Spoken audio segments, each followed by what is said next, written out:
ravie de vous retrouver aujourd'hui pour partager un café un peu atypique avec Joël Gombin. Il est cofondateur et dirigeant de Data Activist.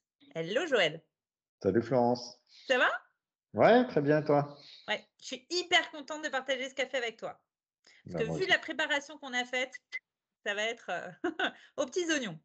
Alors pour ceux qui ne te connaissent pas ou encore qui connaissent pas peut-être Data Activist, est-ce que tu peux nous rappeler en quelques mots ce que c'est Data Activist? Ouais, bien sûr. Data Activist, c'est une coopérative qu'on a créée en 2016 avec Samuel Guetta et qui est un pure player de l'open data. Donc, notre métier, c'est vraiment d'accompagner à l'ouverture des données, à la réutilisation des données ouvertes et puis à tout ce qui va avec derrière, la culture des données, la gouvernance des données, la qualité des données, tout ce genre de choses. Avec beaucoup de conviction et de partage de conviction derrière aussi, hein? Oui, oui, bah ça se traduit dans notre nom, hein, Data Activist. On est engagé sur le sujet, on le fait parce qu'on y croit et parce qu'on est convaincu. Alors justement, on parlait de conviction, voire d'activisme. Chez nous, chez Datalogis, ce qui nous intéresse vraiment, c'est l'interaction entre la dimension humaine et la data. Et justement, la raison pour laquelle j'avais tellement envie de te proposer d'échanger, c'est, alors il y a ce sujet de, militer par les données. Alors tu m'as dit que tu étais très inspiré par un livre qui s'appelle «Stat Activist: Militer par les données». Alors rien que ça déjà, ça a été un super teasing. Est-ce que tu peux me dire en quoi on peut militer en utilisant des données. Qu'est-ce que ça veut dire? Ouais, effectivement, notre nom Data Activist vient du titre de ce livre, Stat Activisme. En quoi on peut militer par les données? En fait, dans nos sociétés contemporaines, la réalité est administrée par des chiffres en permanence. Voilà, la politique publique de l'emploi, par exemple, est pilotée par les chiffres du chômage. Et en fait, les chiffres du chômage, ces statistiques qui sont produites là-dessus, elles sont produites grâce à d'abord une définition, qu'est-ce que c'est que le chômage, et ensuite un mode de comptage, comment on compte les chômeurs. Ça veut dire que si tu es un syndicat, par exemple, ou si tu es un collectif de personnes sans emploi, eh ben, tu vas peut-être devoir réfléchir à la manière dont, par rapport aux causes que toi tu défends, à la manière dont il faut redéfinir ce que c'est qu'un chômeur ou pas, ou à la manière de redéfinir comment on les compte ou pas. Voilà, sur le chômage, par Mmh exemple, on mh. connaît bien les problèmes de radiation des chômeurs par Pôle emploi. Le fait que l'INSEE ne produit pas les mêmes chiffres que Pôle emploi, etc. Donc, effectivement, ce livre Stat Activisme, qui a été dirigé par Emmanuel Didier, a documenté plein de cas, en fait, dans lesquels des collectifs militants se sont donné les moyens de discuter des définitions statistiques et des modes de production statistique d'un certain nombre de sujets. Bah, rien que ça, je trouve ça génial parce que c'est tellement même à l'intérieur des entreprises, enfin moi ce que je connais mieux, c'est voilà l'écosystème des entreprises, on retrouve les mêmes sujets quoi, réussir à s'aligner sur des définitions communes et vu l'angle de vue que tu nous apportes, on se rend compte combien il y a un pouvoir, derrière cet alignement. Enfin, c'est une conviction qu'on partage. C'est pas anecdotique en fait de s'aligner derrière une définition. Et donc quelque part, est-ce que l'open data, donc qui est un de tes autres sujets clés, est-ce que du fait ça devient un moyen de démocratiser, de permettre à chacun de se réapproprier ces données, si on dit que la data, c'est un pouvoir? Ouais, bien sûr. Bien sûr, si on dit que la data, les chiffres, c'est du pouvoir, ça veut dire que si on souhaite vivre dans un monde dans lequel les rapports de force, les rapports de pouvoir sont un peu moins déséquilibrés, eh bien, il faut d'abord que les données sur lesquelles se construisent ces rapports de force soient les plus largement et les plus égalitairement Partagé. possibles accessibles et partagées. Ça, c'est un premier élément, hein, un peu ce qu'on appelle en anglais level playing field, hein, un terrain de jeu qui soit bien à plat et pas déséquilibré. Et puis, il faut aussi que, au-delà de l'accessibilité de ces données, que chacun, chacune puisse s'en saisir et que ça devienne un outil d'encapacitation, comme on dit parfois en prenant le terme anglais d'empowerment. Empowerment. Voilà, de donner du pouvoir en fait aux personnes, aux groupes, etc. Donc pour nous, effectivement, ce qui nous intéresse dans l'open data, c'est que c'est vraiment, enfin, ça nous paraît être vraiment potentiellement un outil de démocratie et même de contre-pouvoir. Ça veut dire que quand on partage la donnée, enfin qu'on la rend accessible au maximum, on n'annule pas sa valeur? Tu avais une réflexion intéressante là-dessus. Ouais, en fait, les économistes aiment à dire que la donnée, c'est ce qu'on appelle un bien non rival. C'est un bien immatériel déjà. peut pas la toucher. Et c'est un bien non rival, c'est-à-dire que si j'utilise de la donnée, ben, ça n'empêche personne d'autre de l'utiliser. Et on pourrait même aller plus loin et dire que si j'utilise de la donnée, ça lui donne plus de valeur pour d'autres parce que peut-être que je vais en faire un usage que d'autres n'avaient pas aperçu, peut-être que je vais améliorer la qualité de ces données, etc. Et typiquement, une plateforme open data comme data.gouv.fr, par exemple, a été construite autour de cette idée que la communauté d'usage des données va leur rajouter de la valeur, d'où le fait qu'on peut référencer des réutilisations, qu'on peut rajouter un jeu de données de la communauté parce qu'il a été amélioré, etc. Donc effectivement, c'est ce qui est intéressant dans l'économie de la donnée dans laquelle on rentre aujourd'hui de plein pied, c'est que ce sont les usages qui font leur valeur et donc plus de circulation de la donnée, plus de partage de la donnée, ça crée plus de valeur pour tout le monde. C'est un jeu à somme positive.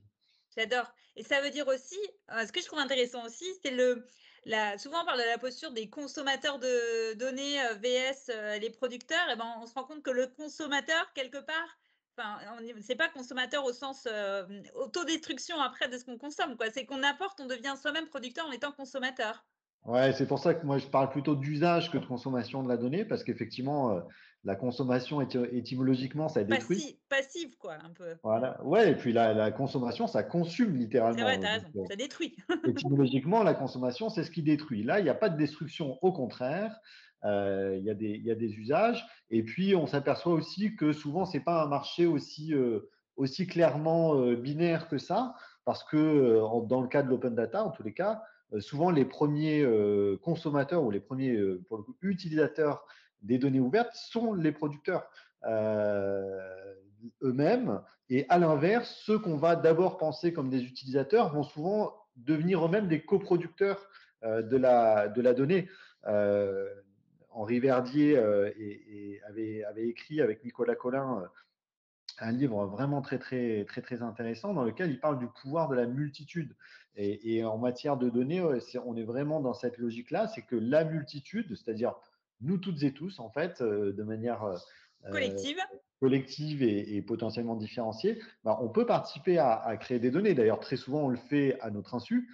C'est le modèle économique de Google ou de Facebook. Mais on peut aussi le faire de manière tout à fait consciente et assumée dans le cadre des communs de données, par exemple OpenStreetMap, Ouais. Wikipédia, Open Food Facts, etc., où on va tous créer collectivement avec des petites briques une très grande valeur. Génial.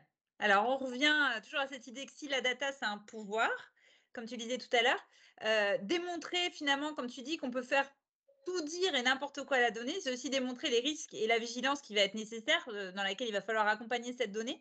Est-ce que ça veut dire que tenter cette prise de conscience, de chaque acteur, de chaque, producteur, utilisateur de la donnée, quelque part, ça peut permettre d'essayer d'éviter les biais? Parce que ça, je pense que c'est aussi une des grandes appréhensions qu'on peut avoir, même au sein des entreprises. Les collaborateurs, est-ce que ça fait partie de la responsabilité des entreprises d'acculturer pour essayer d'éviter ces biais? Alors, oui, sans doute. Il est clair que alors, effectivement, les données ne parlent pas toutes seules. Moi, j'ai été très énervé par la campagne de communication qui avait été lancée par le ministère de la Santé au moment du Covid en disant on peut discuter de tout sauf des chiffres. Bah, non, bien sûr qu'on peut discuter et bien sûr qu'on doit discuter des chiffres. Euh, les chiffres ne parlent pas tout seuls. Les données sont toujours données Il y a une et non. subjectivité, en fait, forcée. Enfin, c'est ça? Il y a une subjectivité, bon, je ne sais pas si subjectivité est le terme, parce que précisément, ce que construisent les données, c'est de l'objectivité. C'est-à-dire, une fois qu'une donnée est produite, elle est là, elle D'accord. existe.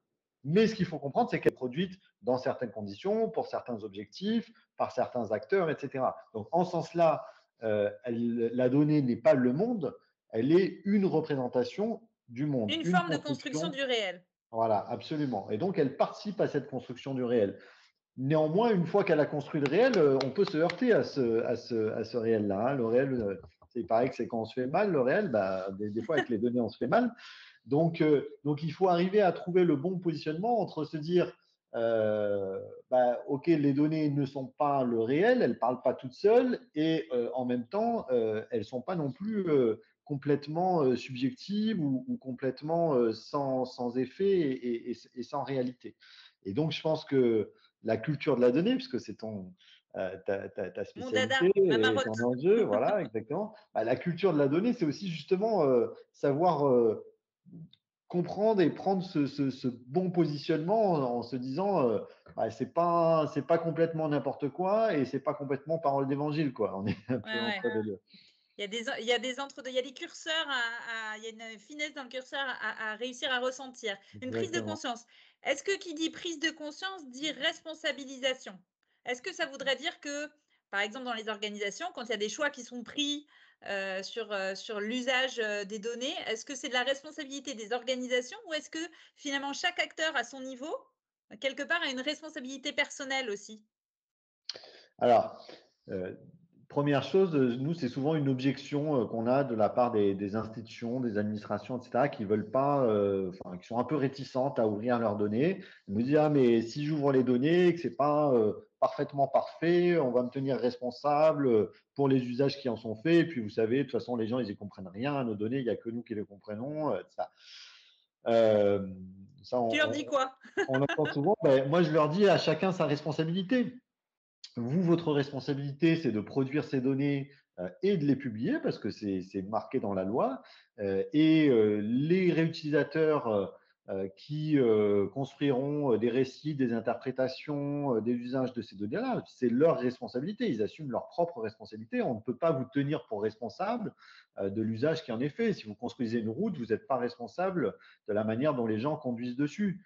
Ouais, Ce qui n'empêche pas que il vaut mieux construire une route qui est plutôt bien pensée pour que les gens n'aient pas d'accident dessus. Mais le type qui roule à 180 dessus, bah, ce ne sera pas votre responsabilité. Euh, elle est pas mal ton image, elle est assez, elle est parlante, je pense. mais Ça en fait, marche? Ils l'entendent?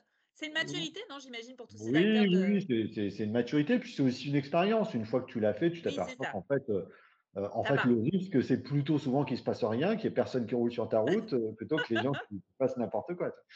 Très bien. Et par contre, ce qu'on leur dit, c'est que si vous ne publiez pas vos données, chacun sera libre de dire n'importe quoi et vous n'aurez pas d'argument C'est pour vrai. dire pourquoi c'est pas n'importe quoi. Donc, en fait, aujourd'hui, vouloir être dans la posture du monopole de l'expertise, ça ne marche plus pour personne. Mmh mh. Il y a plus de monopole de l'expertise. Ce qui ne veut pas dire que toutes les paroles se valent. Bien sûr que non.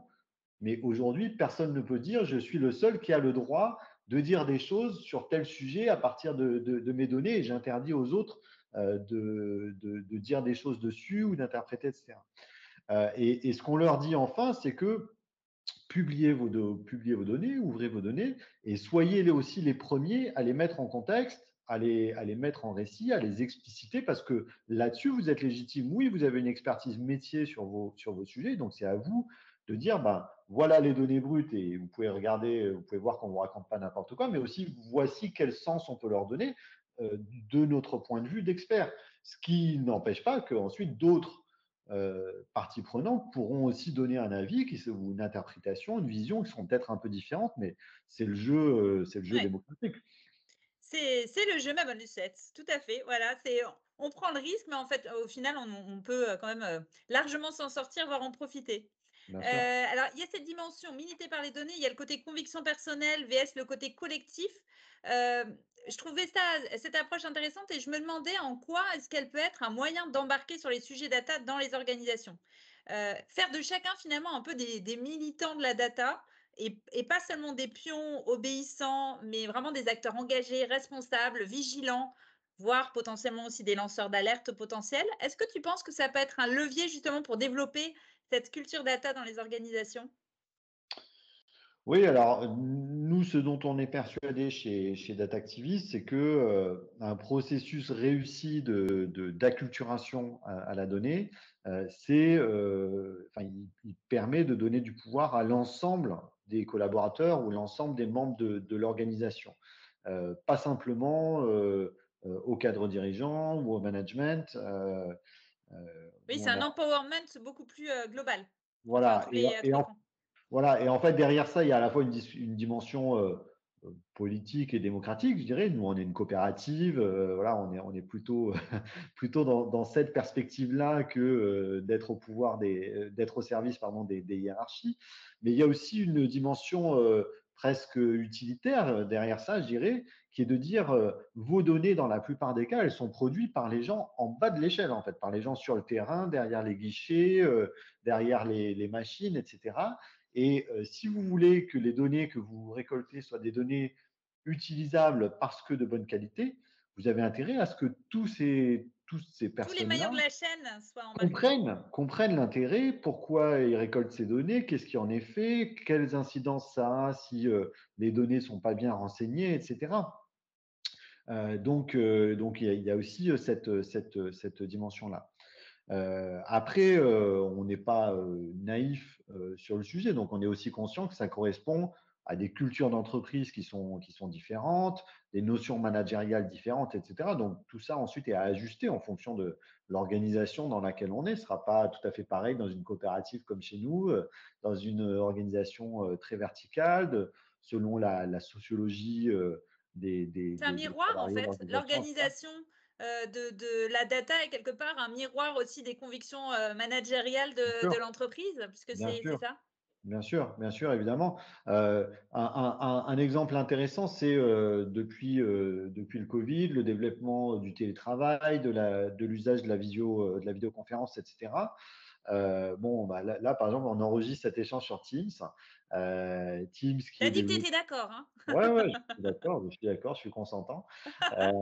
Teams qui est développé par Microsoft. Bon, bah, Teams peut être utilisé. Alors, Teams collecte beaucoup de données personnelles, et peut être utilisé dans une vision très policière du management. Parce que, par exemple, quand tu fais une visio sur Teams, tu peux avoir, en tant qu'administrateur, savoir qui a regardé, de quelle heure à quelle heure, est-ce qu'il est sur un autre écran en même temps ou pas, etc., etc. Donc, ça peut vraiment conduire à du micromanagement Directif et ouais. très policier.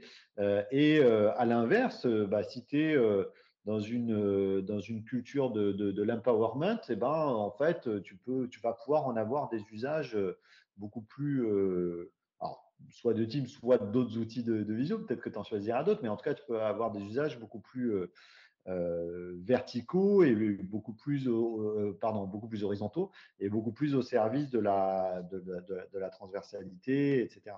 Ouais, absolument. Donc c'est quand même, oui, c'est quand même très relié à la culture de l'entreprise, comme tu dis. Culture data, culture de l'entreprise, voilà, très lié. Merci beaucoup, Joël, hein, c'est pour vraiment ce passionnant échange. Moi, je suis fan de ton approche. Ça m'a apporté un éclairage complètement atypique sur ce sujet d'acculturation des collaborateurs à la data. Et je trouve que c'est intéressant parce que ça révèle toute la complexité d'une culture de la data qui, voilà, est forcément un reflet de la culture de l'entreprise. Et puis évidemment, c'est une super opportunité pour embarquer peut-être les collaborateurs avec une approche, je trouve, un peu conviction personnelle, enfin un engagement plus personnel qui, je pense, est assez singulier et je pense qu'il doit être assez efficace. Donc, à réfléchir, voilà. À très bientôt en tous les cas, on reste connectés, on se retrouve dans 15 jours pour une nouvelle rencontre, ça te dit? Tu seras là? Avec plaisir. Eh ben, super. Merci beaucoup Joël, à bientôt. À bientôt.